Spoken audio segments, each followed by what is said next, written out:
the building. And without further ado, the cheering squad is here. Yes. Welcome to the studio. Thank you. Thank you very much. We have cheers for you, just to make sure that you're comfortable. Yes, thank you. I've received them very well. Very well, yeah. We're used to cheers. Yes. Oh, nice.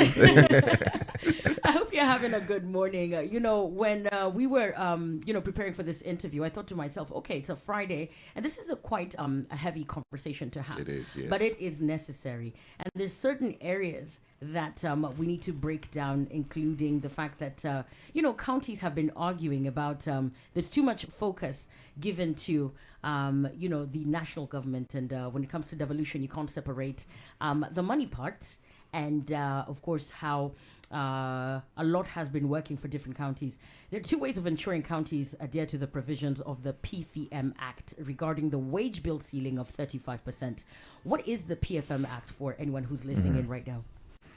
Well, PFM stands for the Public Financial Management Act. And that generally gives the guidelines on how you should be able to manage finances. Yes. How we collect the money, how the budgeting is done, how much money is spent, where it is spent, the limits at how it needs to be spent. So it actually is like the rule. This is what you need to follow as you spend any money. Yes. We're going to be looking into whether rules have been followed. But, when we look at the headlines, we get to see, a totally different narrative, when it comes to different counties and the ones that are spending more than others. Correct. There is counties that have complained about needing more money. Yeah. We've seen that in the headlines. But as the commissioner, SRC, what's your take on this? I think it's important, first of all, to appreciate that we have, the counties that have been in existence for 10 years. Yes. My take is that by now they should have established themselves in terms of what they need to do, especially what they should collect and what is expected from the national government. Yes.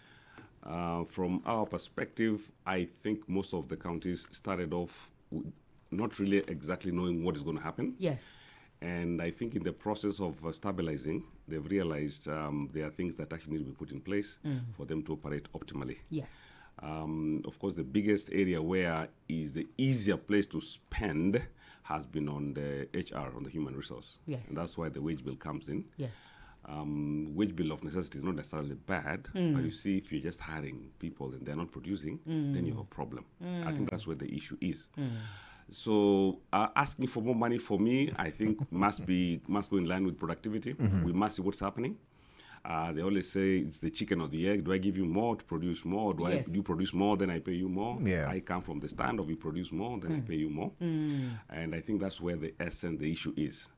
Most of them, we have a bit of experience that counties that were able to generate funds before they were when they were former local authorities. Yes. They were generating much more money than now. Wow. And I think when the realization that now money is coming from the national kitty, right, there was a bit of slack. And therefore you keep on asking for that gap. You want to meet that gap that was there before. But it's not that counties cannot generate sufficient money. Yes. I think there'll always be a back and forth with this. And